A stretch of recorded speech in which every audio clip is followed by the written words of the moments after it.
Some more breaking news on a major development fighting ISIS. U.S. airdrops delivering tons of weapons and ammunition and medical supplies to Kurdish forces on the ground in a battle with the terrorist group in Syria.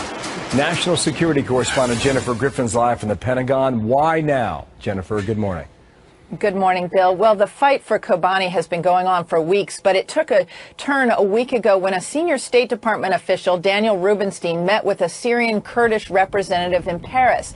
This was a major turning point because the Syrian Kurds who have been doing the fighting on the ground in Kobani are connected to the PKK, a group on the U.S. terror list. The Syrian Kurds have been fighting ISIS, and in the past 24 hours, as you mentioned, 3 U.S. C-130s dropped 27 bundles of small arms, ammunition and medical supplies to those Kurds fighting. The wind may have just blown in favor of ISIS militants near the Syrian town of Kobani.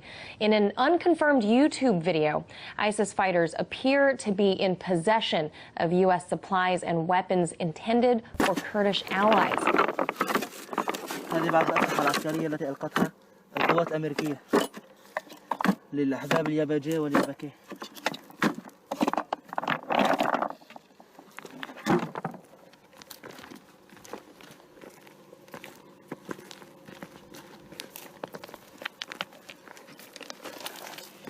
هذه حشوة RPG.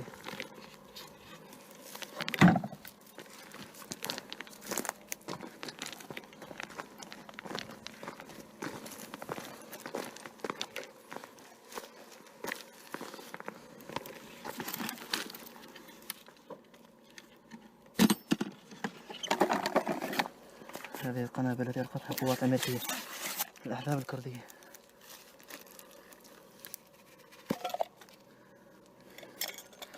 الحمد لله غنائم للمجاهدين.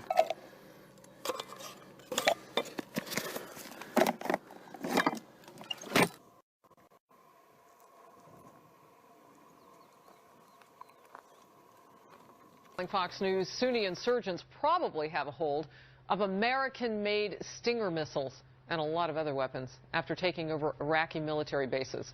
Take a look at our wall now. Stinger missiles are shoulder-fired. Attackers can fit them in vehicles and on helicopters. So obviously they're portable, making them even more dangerous. They're used to take down aircraft. Remember, Iraq officials say ISIS fighters already took control of hundreds of thousands of weapons last week, including AK-47, rifles, rocket-propelled grenades, and artillery shells. Of course, that's on top of all the tanks and other armored vehicles they reportedly have. In fact, they've been talking about the Humvees, the American Humvees that are rolling through the cities. As they claim that U.S. planes airdropped the goods and that the wind just simply carried them over into ISIS-controlled territory.